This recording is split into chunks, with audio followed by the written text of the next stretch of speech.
Well, my next guest got national attention when he took on Donald Trump in a fiery radio interview just ahead of the Wisconsin primary. Joining me now, Charlie Sykes. Charlie, good to see you.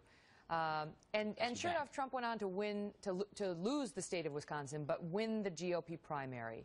And nonetheless, you say you remain never Trump. Before I ask you about Paul Ryan, why? Because you know the argument against that is that's a vote for Hillary Clinton.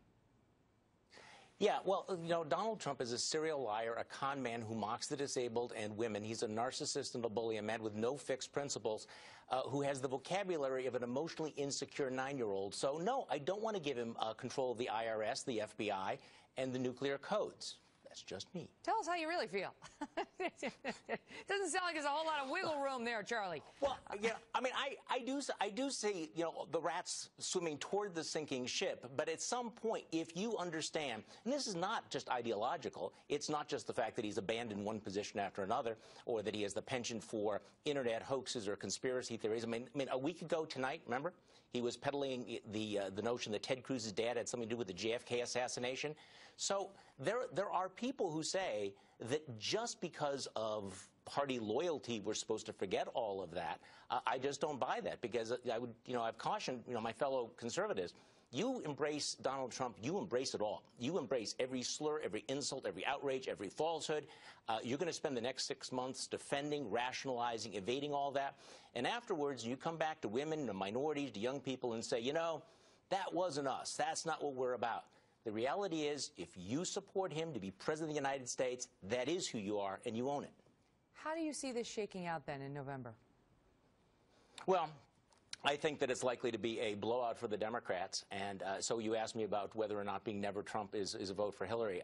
I can't control the outcome of that campaign. I've been trying for the last 6 months to avoid this moment, because you're talking about two really detestable people running for office. You'd think that a country like this could do better than Hillary Clinton and Donald Trump. But all you can control is your own conscience and where you stand. And I think that what I hope is that conservatives manage to come out of this with their integrity and their dignity and their principles intact. What do you make of Paul Ryan and the dust-up with Trump? Well, he's not never Trump. I want to make this very clear. What I think is interesting is that Paul Ryan is the polar opposite of Donald Trump. He is a decent human being.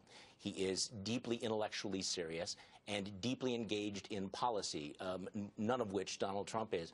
And I think that it was somewhat unreasonable to expect, as some folks do, that conservatives should simply surrender, should simply roll over, as opposed to doing what Paul Ryan is doing, which is asking for a conversation. A conversation. What do we stand for? What do we believe in? And that is a conversation that we need to have, even though, look, Donald Trump has won the nomination. That doesn't mean that he immediately gets to win all of the battle of ideas, gets the soul of the Republican Party.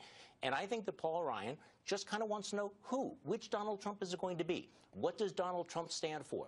What does Donald Trump think about taxes, government, the Constitution, all of those things that we once thought that we believed in? And again, this is a debate and a conversation that we very much need to have. Charlie, great to see you.